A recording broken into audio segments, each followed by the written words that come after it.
It started out like any other night. My parents had gone out of town for the weekend, something about a church retreat or marriage counseling. I didn't ask too many questions. At 18, being left alone at home felt more like a win than anything else. Quiet house, fridge stocked, full access to the TV. What more could I ask for? It was a Friday night, around 10:30 p.m. I had just finished a late dinner, ramen and leftover pizza, and curled up on the couch with my laptop, browsing through horror videos on YouTube. You know the kind. Real footage of demons caught on camera. 3 a.m. challenges gone wrong. Stuff that's obviously fake, but addicting. Funny how I was watching fake horror when real horror was literally creeping up behind me. I didn't notice anything weird at first. Maybe a couple of strange creaks from upstairs, but this house was old. Wooden beams, drafty windows, noisy pipes. I'd grown up here. I knew the sounds. But then around 12:47 a.m., I got a text from an unknown number. Unknown, are you still awake? I stared at it for a second, half expecting it to be a prank. Then I typed back, "Me, who is this?" No reply. I shrugged it off and went back to scrolling. But the weird feeling had already settled in my chest. Kind of buzzing, low-level anxiety. Like when you think you've forgotten something important. At exactly 1:11 a.m., another text came in. "Unknown, I can see you." I laughed nervously. "Okay, creepy," I muttered, glancing around the living room. Curtains were drawn, doors locked. I got up to double-check anyway, phone in hand. Everything seemed fine until I reached the back door. The deadbolt was unlocked. Now I knew I locked it. I'm paranoid about that stuff. Always double-check. Always twist the knob to make sure. But it was just there, hanging slightly open, like someone had already pushed it once and stopped. I slammed it shut, locked it again, and backed away slowly. That's when I heard something upstairs. A soft thud, like someone had dropped something heavy, or stepped down from a bed. Probably the cat, I whispered out loud, trying to calm my racing heart. Only we didn't have a cat. I picked up my phone again. Me, not funny. Who is this? Nothing. The silence in the house was deafening. No refrigerator hum. No ticking clock. It was like everything had gone still, except for the ringing in my ears. I turned off the lights in the living room, tiptoed upstairs, and grabbed my dad's baseball bat from the closet. I didn't actually expect to use it. It was more of a comfort thing, something to hold on to while my brain told me I was just imagining things. Then my phone buzzed again. "Unknown, why'd you go upstairs?" Chills crawled down my spine. I turned around slowly, bat raised, scanning the hallway. My bedroom door was cracked open at the end, even though I clearly remembered closing it when I left. I should have run, called 911, left the house. But instead, I walked in. The room was pitch black. I flicked the light switch, nothing. I tried again. Still nothing. But I could hear it. Breathing. Slow. Wet. Right beside my bed. I stepped back, raising the bat. "Who's there?" I said, trying to sound tough, even though my voice was shaking. The breathing stopped. Then a voice, barely above a whisper, spoke from the darkness. "You shouldn't be awake at 3 a.m. And then, the closet door creaked open. My stomach dropped. The kind of drop where your knees go weak and your whole body goes cold. I didn't move. I couldn't.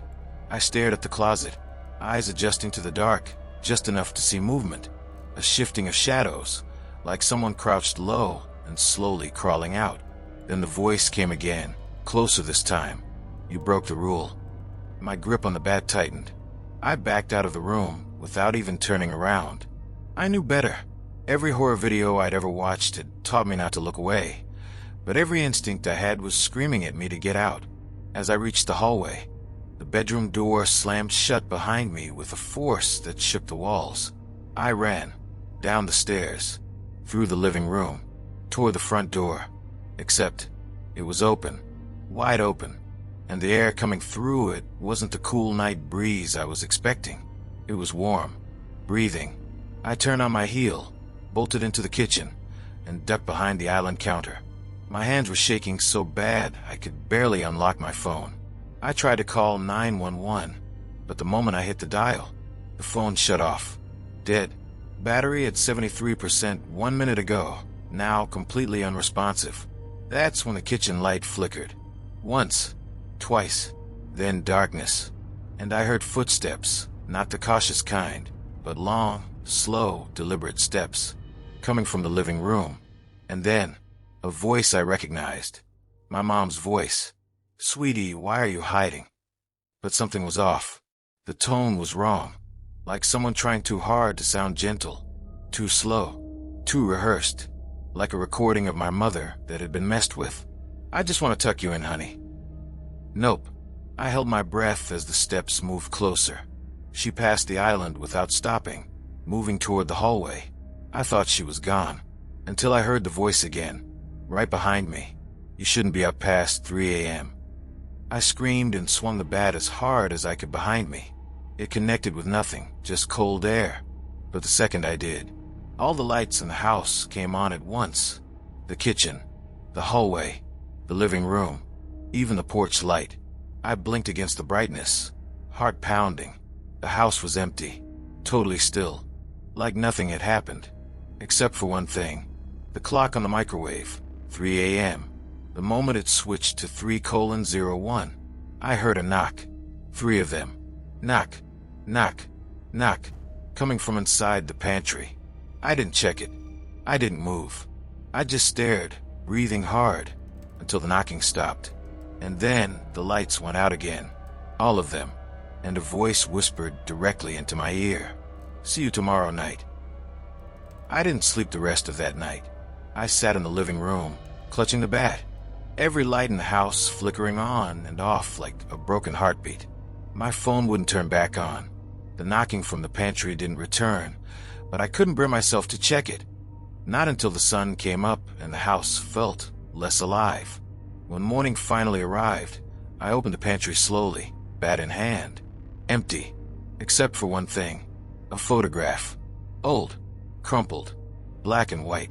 It was a picture of my living room. This living room, but not as it looked now. The furniture was older. The walls had different wallpaper. And in the center of the photo, there was a family of 3 sitting on the couch. A woman, a man, and a boy. The boy looked exactly like me. I turned it over, scribbled on the back in faded ink. 3 a.m. Never break the cycle. I stared at it for what felt like forever. Then I heard the front door creak open behind me. My parents were back. At least, I thought they were. "Hey, kiddo." My dad called out, keys jingling. "Sorry we're late. You survived the weekend." I tried to smile, hiding the fear behind my eyes. "Yeah, everything's fine." But as they walked into the room, I saw it. They were dressed the same way as the people in the photograph. Same clothes, same stiff posture, same glassy, too wide smiles. And then I noticed the smell. That same warm, breathing air from the night before. I stepped back slowly, clutching the photo. My mom tilted her head. "Honey, it's almost time for bed. Don't you remember the rule?" I shook my head, voice trembling. "What rule?" She smiled wider. "Too wide. You were never supposed to leave this house." And then everything went dark.